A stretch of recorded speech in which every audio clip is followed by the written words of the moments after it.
Buksan ang mundo at samahan ninyo akong silipin ang isang bansang kapwa kakaiba at nakapanghihilakbot. Isang lugar kung saan ang tunay na buhay ng mga mamamayan ay kayang magpaiyak, magpagulat at magpaiwas ng tingin sa tinding hirap at dumi ng realidad. Sa kwentong ito, masisilayan ninyo ang mga katotohanang hindi basta nakikita sa mga larawan lamang. Makatagpong puno ng kahirapan, polusyon, krimen, at mga sugat ng lipunang matagal ng hindi naghihilom.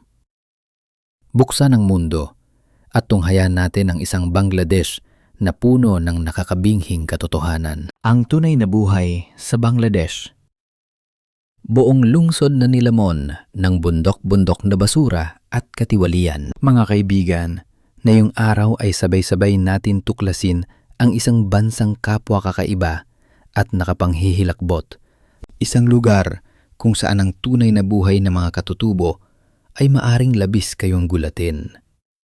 Tinatawag ito ng iba bilang isa sa pinakanakalalasong bansa sa mundo at ito rin ang tahanan ng pinakamalaking red light district sa buong planeta.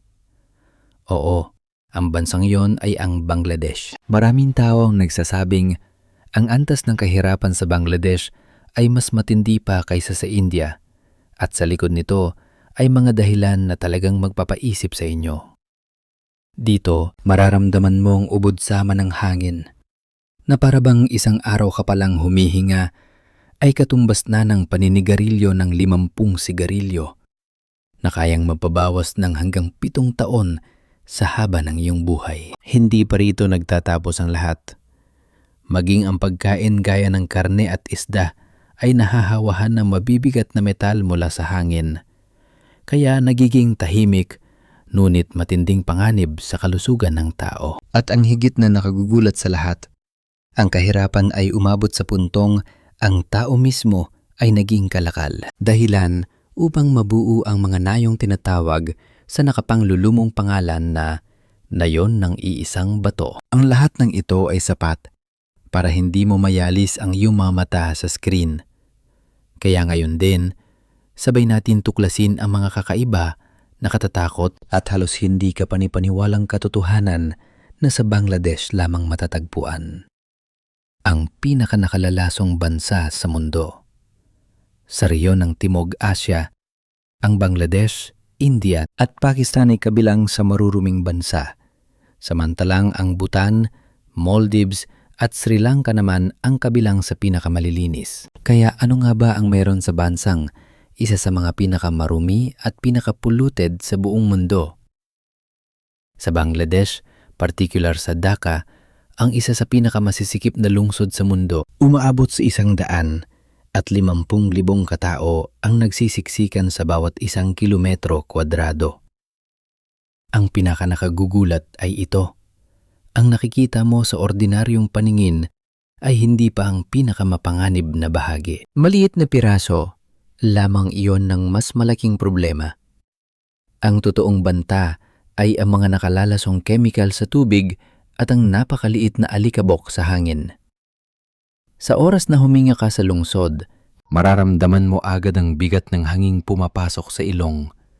Isang halo ng usok ng karbon, mabibigat na metal, alikabok at samut-saring lason. Ang antas ng polusyon sa hangin dito ay 15 beses na mas mataas kaysa sa inirerekomenda ng WHO. Tinatayang ang isang araw na paghinga rito ay katumbas ng 25 sigarilyo at sa ilang lugar ay umaabot pa sa 40 hanggang 50 sigarilyo. Kung titingnan mula sa malayo, ang tila hamog na nakikita mo ay hindi hamog kundi pinaghalong usok at alikabok.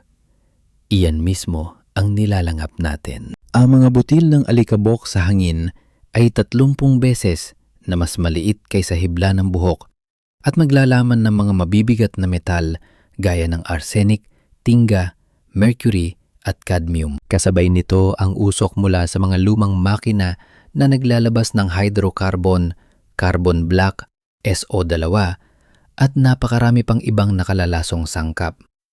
Lahat ng ito ay pumapasok sa baga, sumasama sa dugo at nagdudulot ng sakit sa paghinga, sakit sa puso at maging kanser. Maraming pag-aaral ang nagsasabing ang haba ng buhay ng mga taga-Dhaka ay nababawasan ng hanggang 7 taon dahil sa polusyon. Ito ay bilang na sapat para ang ilan ay mangarap ng tumakas sa ibang bansa para lang makahinga ng maayos. Isa sa pinakamalalaking salarin dito ay ang mga paggawaan ng laryo. May humigit kumulang 7,000 brick kilns sa buong Bangladesh na gumagawa ng 23 bilyong ladrilyo bawat taon. Para makaiwas sa batas, maraming may-ari ang gumagamit ng panunuhol at wala man lang maayos na filtration system. Nagsusunog sila ng kahoy at karbon at direktang ibinubuga sa hangin ang makapal na usok at alikabok. Dahilan upang humigit kumulang 60% ng polusyon sa hangin sa Dhaka ay manggaling sa kanila. Napakalaki ng epekto nito maging sa pagkain. Isipin ninyo na lang na gusto mong kumain ng pinakuluang karne na isinasawsaw sa sawsawang maanghang o kaya'y nilagang karne na masarap sa kanin. Pero ang mga pirasong karne na ito ay ibinibenta sa bukas na hangin. Nalalagyan ng makamandag na alikabok at hinuhugasan pa gamit ang tubig na may halong mapanghanib na chemical. Hindi pa rin natatapos. Wala rin silang refrigerator para maayos na mapreserba ang karne, kaya madali itong kapitan ng bakterya gaya ng salmonella, ng mga langaw at ng mga parasito. Dagdag pa, ang matinding init ng panahon na nagpapabilis sa pagkapanis ng karne at pagbuo ng mga lason. Ang resulta, napakaraming kaso ng food poisoning at laganap na sakit sa bituka. Ang pamilihan ng kane ay matatagpuan pa mismo sa tabi ng riles ng tren. Nagtitinda ang mga tao sa gitna mismo ng daanan at hindi sila umiiwas kapag dumaraan ng tren. Naroon din ang mga panindang isda na nangangamoy lansa. Sa isang kagat ng karne o isda, para ka na ring binigyan ng kung ano-anong dagdag na panganib bilang libreng kasama. Isa pang napakaseryosong problema ay ang inuming tubig. Noong dekada 70 at 80, upang makaiwas sa kontaminasyon sa ibabaw, naghukay sila ng daan-daang libong balon. Ngunit kalaunan natuklasan nilang humigit kumulang 20% ng mga balong ito ay kontaminado ng arsenic na nagdudulot ng kanser sa balat, sakit sa baga, at pinsala sa nervous system. Itinuturing ito bilang pinakamalaking arsenic poisoning sa kasaysayan ng sangkatauhan. Kahit alam na delikado, marami pa ring mahihirap ang napipilitang gumamit nito dahil wala na silang ibang mapagpipilian. Nililinis nga ng gobyerno ang arsenic sa tubig na galing sa gripo at saka ibinebenta muli. Pero masyadong mahal iyon para sa mahihirap. Kaya ang mga walang pera ay napipilitang pawiin ng uhaw gamit ang kontaminadong tubig na yon na parang umiinom na rin sila ng lason. At hindi pa riyan nagtatapos ang bangungot. Ang Bangladesh ay mayroon ding isa sa pinakamadilim at pinakabulok na drainage system sa mundo. Tinatayang 80 hanggang 70% ng wastewater ay diretso na lamang umaagos papunta sa ilog. Araw-araw, humigit kumulang 300 at 50 tonelada ng nakalalasong basura ang tuwirang ibinubuhos sa mga ilog ng Dhaka. Ang maruming tubig mula sa kabahayan, dumi, ihi at maging medical na basura ng 20 milyong tao ay dumadaloy ng direkta sa ilog. Bukod pa rito, ang Bangladesh ay ang ikalawang pinakamalaking bansang gumagawa ng mga kasuotang tinatahi para sa pandaigdigang merkado. Ang mga chemical, tina at mabibigat na metal mula sa mga pabrika ay tuwirang itinatapon sa ilog Buriganga. Kaya nga tinatawag ito ng iba na Venice ng mahihirap, isang lugar kung saan maaari kang maglayag sa tubig na kumikislap sa samut-saring kulay, kasabay ng amoy na hindi mo mararanasan kahit saan. Diyan mo tunay makikita na ang karaniwang maruming ilog ay wala pa sa kalingkingan ng Buriganga. Daan-daang maliliit na bangka ang patuloy na bumibiyahe rito. Ngunit maging ang isda ay hindi na kayang mabuhay. Ayon sa mga siyentipiko, ang tubig dito ay halos wala ng oxygen. Lahat ng bagay na ginagamit ng mga pasahero sa mga bangka, kapag huminto ang mga ito, ay basta na lamang winalis pababa sa ilog sa halip na itapon sa tamang basurahan. Mas nakatatakot pa, ginagamit pa ng mga tao ang tubig na ito sa paghugas ng plato, paglangoy at paliligo. Tunay itong sukdulang anyo ng pamumuhay na nakikisama na lamang sa polusyon. Maging ang pinakamakabagong lugar kung saan naroon ang mga embahada at mayayaman ay hindi rin nakaliligtas. Ang pinakamalaking lawa sa Timog Asya na dati pinapaliguan di umano ng mga elepante ng hari ay ngayoy bumubula na sa mga chemical dahil sa mga tubo ng industrial waste. Dahil sa kulturang walang pakundangang pagtatapon ng basura, halos imposible nang linisin ang lugar. Itinatapon ng mga tao ang kanilang basura diretso sa kanal, kaya ang buong lungsod ay tila naging isang dambuhalang tapunan. May serbisyo man ng panggongolekta ng basura sa Dhaka, ang tunay na problema ay ang malalim ng nakaugat na kultura ng pagtatapon kahit saan, kaya halos imposibleng maging malinis ang lungsod. Sa loob lamang ng isang araw, naipon ang samu at saring basura, mula sa dumi ng baka hanggang sa bundok ng basurang mula sa kabahayan, na naglalabas ng matinding baho at nagpapalaganap ng bakterya at virus. May mga taong nakatira pa sa tabi ng mga hukay at tapunan ng basura, kung saan ang baho ay sapat para mapaduwal ang sinumang mapadaan. Sa harap ng maliliit na pwesto, bibili ang mga tao ng pagkain at pagkatapos ay ihahagis lang sa lupa ang kanilang basura. Ang lahat ng basurang mula sa palengke ay tinitipon ng mga may-ari ng tindahan at pagkatapos ay itinatapon ng walang pag-aalinlangan sa mga kanal. Kaya laging bumabara ang drainage system at ang buhay ay nagpapatuloy pa rin na tila normal kahit katabi lamang nito ang mga pwestong nagbebenta ng prutas, pagkain at iba pang paninda. Ang mas masaklap, ang lugar na sanay, dapat higit na pinangangalagaan ay siya pang pinakamarumi. Ang mga ilog ay ginawang dambuhalang tambakan, tinatabunan ang dati mga lagusan ng tubig hanggang sa kaunti na lamang ang umaagos patungo sa Buriganga. Lahat ng dumi mula sa bahay, tae, ihi at chemical mula sa industriya ay nagsasama-sama ron ng walang anumang treatment. Ang mga taong nakatira sa mga bangka ay doon din naglalaba, naliligo at namumuhay gamit ang mismong maruming tubig na yon. At kapag pumasok ka sa kabisera, mapapansin mong kakaunti lamang ang nagsusuot ng mask. Dito mo makikita na tila wala na silang pakialam kahit sa sarili nilang proteksyon. Bukod sa polusyon sa lupa, tubig at hangin, sukdulan din ang noise pollution sa Bangladesh. Isang uri ng polusyong maaring magdulot ng permanenteng pagkabingi, dagdag na stress, at madaling pagputok ng karahasan sa mga tao. Hindi umiiwas ang mga driver sa banggaan basta't makasingit lamang.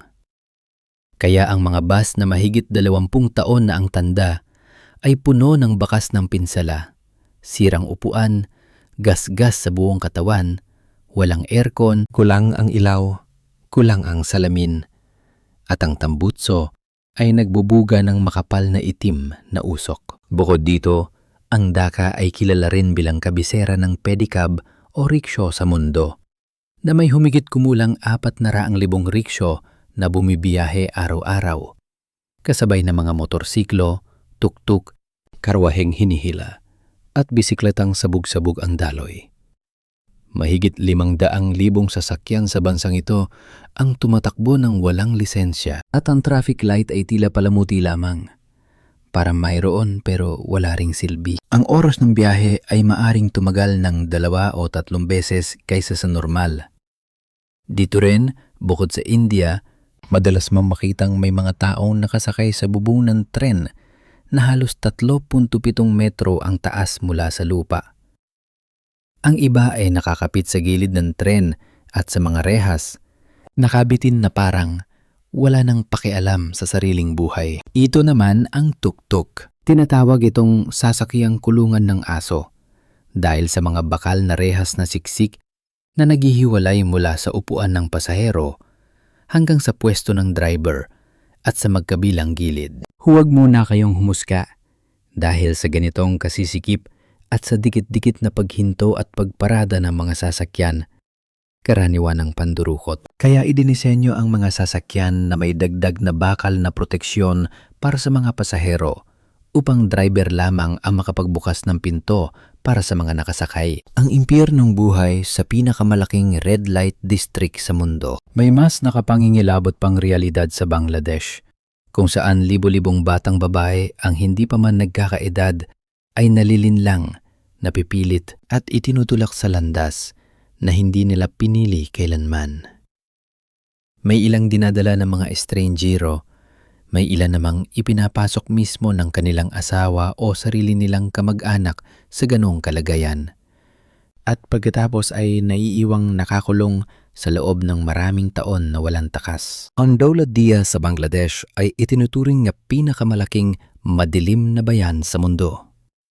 Araw-araw, mahigit 3,000 lalaki ang pumupunta rito. Ngunit ang mga kababaihang naroroon ay nabubuhay sa matinding paghamak at masamang pagtrato, hanggang sa punto na kapag sila'y namatay, ni hindi sila nabibigyan ng disenteng libing. May ilan na lamang na itinatapon sa ilog, may iba na inililibing sa putik, o kaya ay ipinahuhukay lamang na mababaw na hukay para matapos na. Sa lahat ng panahon, iisa lamang daw ang babaeng nailibing na maayos.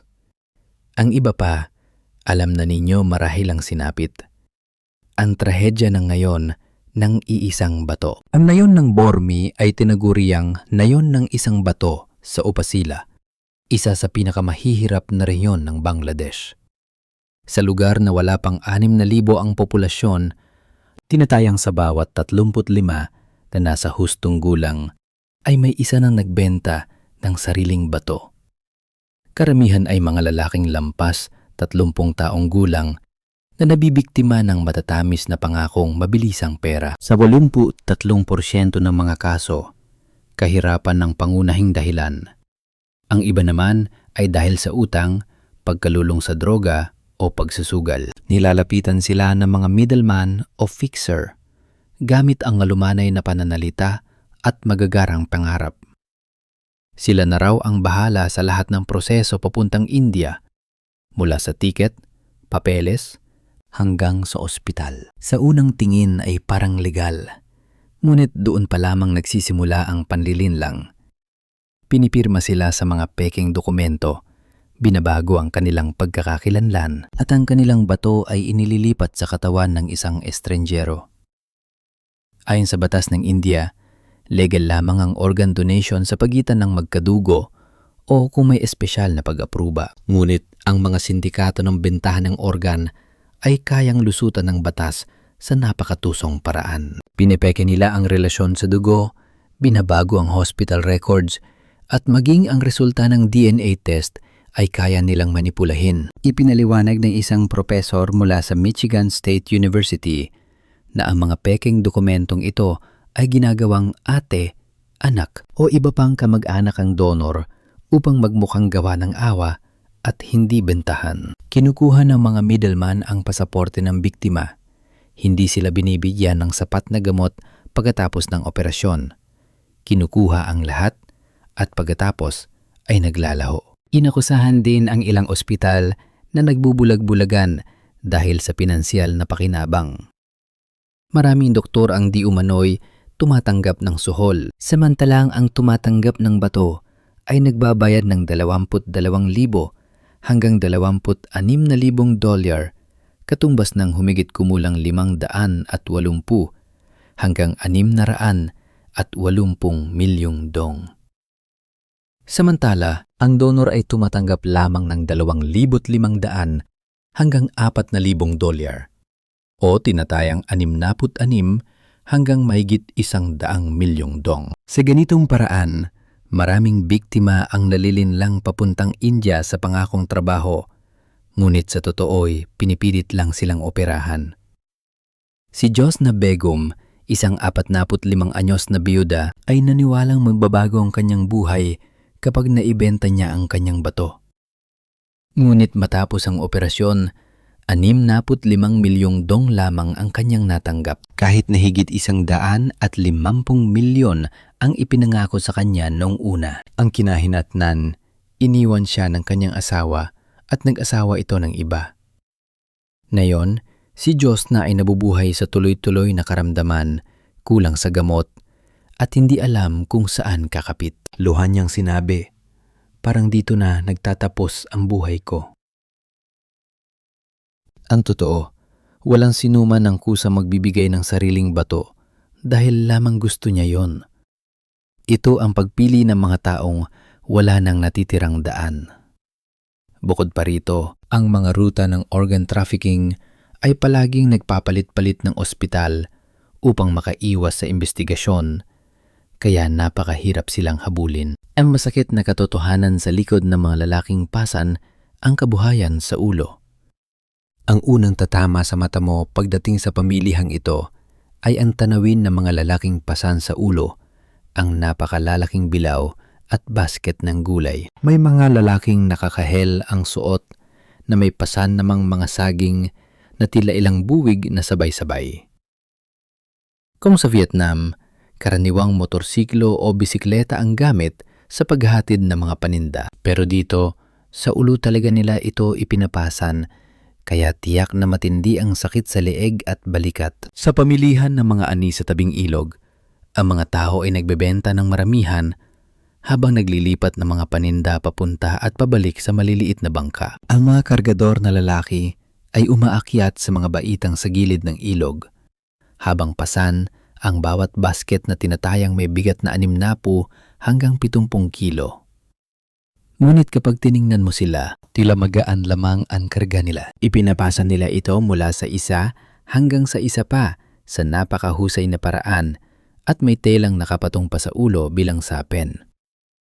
Habang papasok ka sa loob ng palengke, makikita mo ang siksikan ng mga riksyo at mga naglalakad, kasama ang napakaraming bakanting basket. Hindi mo tuloy malaman kung ubos na ba ang kanilang paninda o bagong kukuha pa lamang sila ng panibagong kargamento. Halos kahawig ito na makikita sa ilang lugar sa Aprika.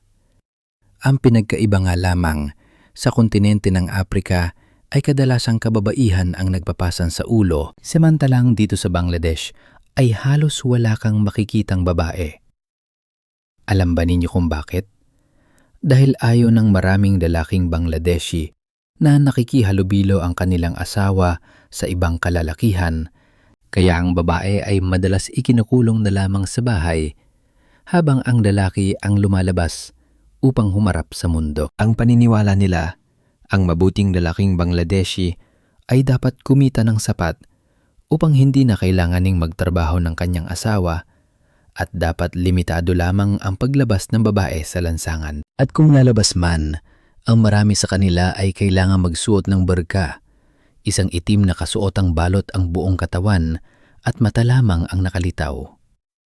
Ito ay karaniwang sinusunod ng mga Muslim at halos 70% ng populasyon ng bansang ito ay Muslim. Sa unang tingin, aakalain mong magaan ang buhay dahil hindi na kailangan magtrabaho at nasa bahay lamang habang inaalagaan ng asawa. Ngunit sa realidad, maraming kababaihan ang nabubuhay ng lubos na umaasa sa kanilang asawa. May mga babaeng kapag ikinakasal ay kailangan pang magbigay ng dote sa lalaki, kabilang ang malaking halaga ng pera, alahas, mga gamit sa bahay, at iba pang ari-arian. Mayroon ding mga babaeng nangarap lamang ng mas malayang buhay, masariling kita, at mas malayang trabaho. Ngunit ang naging kapalit ay binuhusan sila ng asido ng kanilang sariling asawa. Ganoon katindi ang karahasan sa ilang pagkakataon. Bukod dito, may mga lalaking nagbebenta pa ng kambing sa gitna mismo ng kalye. Isa sa mga pinaka-nagtatakang tanong ng marami ay bakit may mga lalaking bigla na lamang naglalatag ng banig o karpet at saka uupo o luluhod sa gitna ng daan. Ang totoo, ito ay mga Muslim na nagsasagawa ng dasal sa lansangan kapag hindi nakasya ang mga tao sa loob ng mosque. Halimbawa, kapag nagtatapos ang buwan ng Ramadan, sabay-sabay silang tumatayo, lumuluhod at yumuyuko sa sobrang taimtim na kapaligiran. Halos pawang mga lalaki lamang at ilang batang lalaki ang naroroon at halos walang kababayhang makikita. Hindi lamang sa palengke, kundi saan ka man tumingin sa mga oras na yon ay napakaraming tao. Pagkatapos ng panalangin, mabilis din silang tumatayo, nag-aayos ng kanilang mga banig at karpet at bumabalik sa abalang buhay na tila walang nangyari. Ang ilang kalalakihan dito ay nagsusuot din ng natatanging piraso ng tila na tinatawag na lungi, isang uri ng mahabang kasuotang tila palda na abot bukong at karaniwang yari sa cotton. Masayahin din sila. At kung minsan ay kapansin-pansing mahusay din silang magdala ng ganitong damit na halos hindi nagpapahuli sa kababaihan sa ating bansa. Mapanganib na hanap buhay sa Bangladesh. Alam ba ninyo kung ano ang ginagawa ng lalaking ito sa paglusong sa kanal? Baka iniisip ninyo na may hinahanap siyang naiwalang gamit. Hindi. Sa totoo lang, isa ito sa pinakamabigat at pinakaminamaliit na trabaho sa bansang may 100 at 65 milyong mamamayan. Sila ang mga tagasisid sa imburnal. Gamit lamang ang isang mahabang patpat, sumisisid sila sa mga baradong bahagi ng kanal para buksan muli ang daloy ng tubig. Walang protective suit, walang goggles at walang kahit anong matinong panangga sa katawan. Sa mismong larawang ito, plastik lamang na itim ang nakatakip sa ulo niya. Nakapaa pa siya at 2 tao lamang sa itaas ang humahawak sa kanyang kamay habang siya ay ibinababa. Hindi na kailangang ipaliwanag kung gaano karami ang nakalalasong chemical, kasuklam-suklam na amoy at nagkalat na mikrobyo roon sa ilalim. Dito mo talaga makikita na napakahirap kitain ng pera. Hindi ba mga kaibigan? Kakaibang street food. Una ay may pwesto ng tinapay o pritong pagkain na ang gamit ay bandeha, kawali, kalan at timplang masa. Ibubuhos nila ang masa sa kawali at sa katatakpan. Kapag nagkulay ginto na ang isang bahagi, sa kanila ito iahon. Sa isa pang pwesto, napakarami namang iba't ibang pagkain. Kung sa atin ay may halo-halong merienda, dito naman ay may halo-halong pinritong bigas. Ang mga puting tuyong piraso ng puffed rice ay sunod-sunod na isinasalok sa isang mangkok. Pagkatapos ay lalagyan ng kung anong sarsa at hahaluin hanggang maging isang handang putahe. May isa pang kakaibang pagkain kung saan ang maliit na mangkok ay nilalagyan ng dilaw na topping. Pagkatapos ay bubudburan ng puting pulbos sa ibabaw. Sa huli, lalagyan pa ito ng ilang pirasong niyog na kinayod at 2 bilog na bagay na parang inasnan na itlog pero maaari ring mukhang prune o minatamis. Mukhang hindi ito ulam na maalat, kundi isang matamis o meriendang kakaiba sa panlasa. At hindi pa rin nagtatapos dahil inilalagay pa nila ito sa isang espesyal na sisidlan. Pagdating naman sa pwesto ng lalaking ito, napakasipag at kasig-kasig niya. Gumagawa siya ng bilog na pritong tinapay at ginagamit niya ang mismong mga kamay niya sa pagmamasa ng masa. Walang guwantes, walang alinlangan. Siguro nga raw ay mas madali talagang masahin kapag walang guwantes, hindi ba? Buksan ang mundo at doon natin mas malinaw na mauunawaan na ang Bangladesh ay hindi lamang isang bansang puno ng kabalintunaan, kundi isang lugar kung saan ang tao ay araw-araw nakikipaglaban para mabuhay sa gitna ng polusyon, kahirapan, karahasan at kawalang pag-asa. Sa likod ng mga maruruming ilog, usok, basura at pagdurusa, naroon pa rin ang mga taong nagpapatuloy, kumakapit at humihinga sa kabila ng mundong halos isinusuko na sila. Buksan ang mundo at huwag nating kalimutang sa bawat nakagigimbal na tanawin ay may mga buhay na totoong nasasaktan.